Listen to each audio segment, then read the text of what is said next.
Hi and welcome to the titration part of our whole biodiesel project.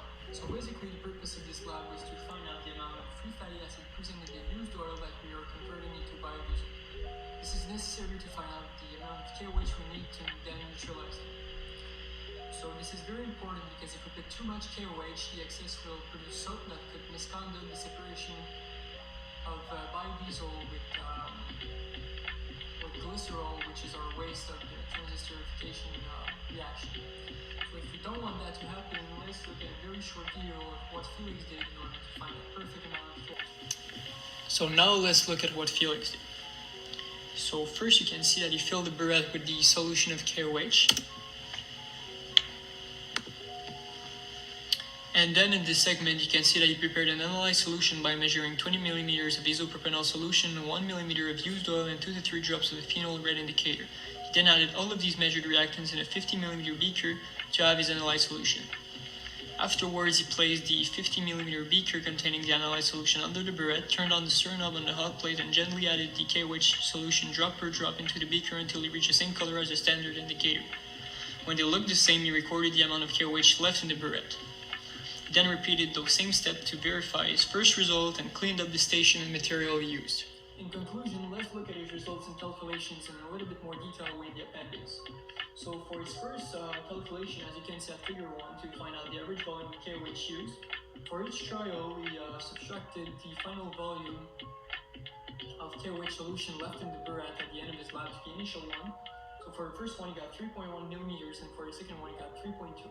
When you do the average of that according to significant digits, you get approximately 3.2 millimeters.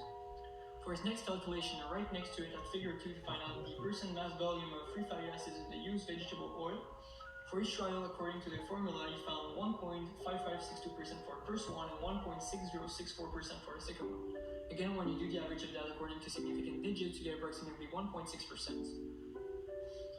For his last calculation, as his first step, he found the amount of KOH needed to convert 55.0 millimeters of unused oil into biodiesel. So by knowing that for 1 liter of unused oil you need 7.00 grams of KOH, he found out that the mass of KOH for 55 millimeters is 0.385 grams. Then he found the amount of KOH used to titrate 1 millimeter of used vegetable oil using his lab findings. So we got 1.00385 grams for 1 millimeter of used oil, and to find that same amount for 55 millimeters, you just multiply by a factor of 55. So we got 0.17325 grams for that. As his last step, to find the total amount of KOH needed for the transesterification lab, which is the main goal of this whole titration lab prior to the transesterification lab, you just add up those two results, so the amount of KOH needed to convert 55.0 millimeters of unused oil into biodiesel, and the amount of KOH needed to titrate 55.0 millimeters of used vegetable oil. So this is pretty long because before converting your used oil into biodiesel, you first need to titrate it using the KOH also, because you need to get rid of the free fatty acids at first. So this is pretty much it for his results. He came to a final mass of 0.56 grams.